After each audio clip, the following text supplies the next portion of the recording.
अब आपकी मुलाकात कराते हैं। अभी हमने सुबह सुबह आपको ये ख़बर सुनाई कि COP29 का जो ड्राफ्ट है वो रिजेक्ट हो गया, उस पर इत्तेफाक राय नहीं हो सका। लेकिन पाकिस्तान से जो यंग पार्टिसिपेशन थी, they really stood out, they brought the focus to Pakistan queries and problems and at the same time really push people to think about things in a different way. हमारे साथ आज मौजूद है ज़ुनैरा, जिनका ताल्लुक बलूचिस्तान से है और वो भी COP29 पहुंची। She is just 14 years old और यूनिसेफ क्लाइमेट चैम्पियन के तौर पे from Balochistan she represented Pakistan. आइए आपकी इनसे मुलाकात करवाते हैं और जानते हैं कि पाकिस्तान पवेलियन पे जब इन्होंने ग्रीन स्किल्स के बारे में बात की तो उनको क्या रिस्पांस मिला। हेलो, अस्सलाम वालेकुम ज़ुनैरा, कैसी हैं आप? वालेकुम अस्सलाम। अल्हम्दुलिल्लाह, मैं बिल्कुल ठीक। आप कैसे हैं? मैं बिल्कुल ठीक ठाक। बहुत बहुत शुक्रिया हमारे साथ मौजूद होने के लिए and for representing Pakistan at COP29। मुझे बताइए कि आप पाकिस्तान पवेलियन पे मौजूद थे। आपने जब पाकिस्तान के चैलेंजेस के बारे में विजिटर्स को, दूसरे लोगों को आगाह किया, उनको अवेयरनेस दी, उनका क्या रिस्पॉन्स था? एक्चुअली मैंने जो है बात की थी एज पर शायद आप लोगों ने देखा भी होगा। मैंने काम किया था। लाइक मैंने मोस्ट ऑफ दी कि मैंने काम किया था कि बात किया था ग्रीन स्किल्स पे, क्लाइमेट चेंज पे और फ्लड्स वगैरह के ये कैसे जो है इम्पेक्ट कर रहे हैं हमारे चिल्ड्रन चाइल्ड्स को। तो आगे से मुझे ये रिस्पॉन्स मिला था।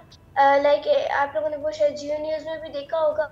सो दे वर लाइक कि अब वो मुझे सपोर्ट करेंगे, वो जो है क्लाइमेट क्राइसिस को टैकल करने में मेरी मदद करेंगे। बिल्कुल सही। मुझे ये बताएं ज़ुनैरा कि why are you so passionate about climate change? Okay, so why am I so passionate about climate change? Great question.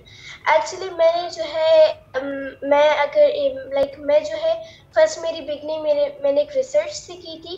उस रिसर्च में जो है मैंने like I was before passionate कि I have to do something different, another like what like कुछ मुझे अलग करना है। और जब मैंने देखा कि मतलब मेरा खुद का जो घर है, like we live in a home, like बहुत ज़्यादा हैवी रेनफॉल्स की वजह से हमारे जो है लाइक घर जो है का जो घर है it's being destroyed. And after that like मेरे जो है अंकल है, उन्होंने एक स्कूल बनाया था। एक हज के तौर पर उन्होंने एक स्कूल बनाया था जहाँ को गर्ल्स को विदाउट कॉस्ट एजुकेशन दे रहे थे। लेकिन बिकॉज ऑफ द फ्लड्स जो है वो डिस्ट्रॉय हो गया। So that's made me passionate कि मुझे जो है क्लाइमेट चेंज पे काम करना है। बिल्कुल सही। मुझे बताओ ज़ुनैरा, जब फ्लड्स के बाद डेविस्टेशन आती है और यकीनन वहाँ पे फ़ौरन तो पहले रेस्क्यू टीम्स लोगों की जान बचाने के लिए पहुँचती हैं, लेकिन क्योंकि ये आपकी कम्युनिटी का हिस्सा है, उनमें से कई लोगों को शायद आप जानते होंगे और क्योंकि करीब हो तो वो और ज़्यादा उनका दुख, उनकी तकलीफ़ महसूस होती है।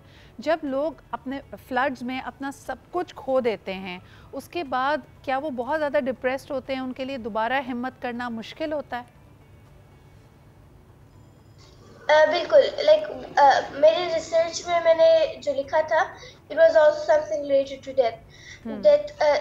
कि मतलब सिर्फ उनकी फिजिकल हेल्थ डिस्ट्रॉय नहीं होती बल्कि उनकी मेंटल हेल्थ पे उससे ज़्यादा मतलब होती है। For example like they get depressed, stressed and anxiety, like अभी इट्स समथिंग लाइक कॉमन ही होता है उनमें। और उन्हें फिर वापस टैकल करना, उनकी फाइनेंशियली जो है वो खराब हो जाती है, उनकी हेल्थ में हद से ज़्यादा प्रॉब्लम्स होती हैं और मतलब कि खासकर बच्चों पे। So the thing is that कि हाँ, और उन्हें वापस स्टेज पे लाना it's impossible I must say. तो उन्हें जो हौसला दिलाना नहीं, उनकी जो क्योंकि उनकी फाइनेंशियली हर चीज़ खराब हो जाती है, उनके घर डिस्ट्रॉय हो जाते हैं, उनके लोग उनसे वो हो जाते हैं। So that's the thing like it's makes me it's like very difficult. सुनहरा, तो यानी घरों को तो दोबारा रीबिल्ड करते हैं, उनको पैसों की इमदाद भी दी जाती है, लेकिन जो आपने पॉइंट हाईलाइट किया कि फ़िज़िकल हेल्थ के साथ साथ उनकी मेंटल हेल्थ अफेक्ट होती है, तो उनकी मेंटल हेल्थ, उनकी मेंटल वेलबींग के लिए हम क्या कर सकते हैं? Should we have counselling for them? क्या उनको कॉन्वर्जेशंस में इन्वॉल्व करना चाहिए? उनको दोबारा से उनकी मेंटल हेल्थ को एक हेल्दी स्पेस में कैसे लेके आएँ? व्हाट आई थिंक इज हमें जो है उन्हें डिस्कशंस में लाना चाहिए और we have to hear them. Like वो जो है वो लोग हैं जो सफर कर रहे हैं, तो हमें उनसे उनकी सुननी चाहिए दैट व्हाट आर दे। ठीक है, वो स्टेक होल्डर्स हो चाहे वो कोई भी हो, so they have to listen to them so that like वो there voices are heard. so that I think that their mental health would be stable. They बिल्कुल would सही। think that yes, we something is doing. Because ठीक है, आपने जैसे point highlight किया कि उनके घर रिबिल्ड हो जाएंगे, लेकिन फिर से दोबारा भी आने हैं ना. So that's बिल्कुल the thing that they would be like, हमें जो है सुना जाएगा. एब्सोल्युटली, और उसी खौफ में वो रहते हैं। बहुत अच्छी बात यह है कि Zunaira that you have become a voice for them, क्योंकि पूरी दुनिया में जो क्लाइमेट चेंज है, जो कैटास्ट्रफीज़ आती हैं, चाहे फ्लड्स हों, एवलांचेस हों, किसी और नौयत की कोई कलामिटी हो, उसमें सबसे ज़्यादा वल्नरेबल ख़वातीन और बच्चे हैं। Women and children are most vulnerable. So when you were speaking at the COP29 and you took this story, do you think the world and especially the developed countries are concerned about what is happening in Balochistan, what is happening in Pakistan? I don't think so. Like they were, I must say that like they were unknown about that all stuff. Even they didn't show that. Like, but they were unknown. Because what I think is Balochistan is a province which is like the huge province of Pakistan, as everyone knows. But it is the one which is most privileged by climate change and Yes, climate-related yes. disasters. Sunera, So thank you for highlighting yeah, that.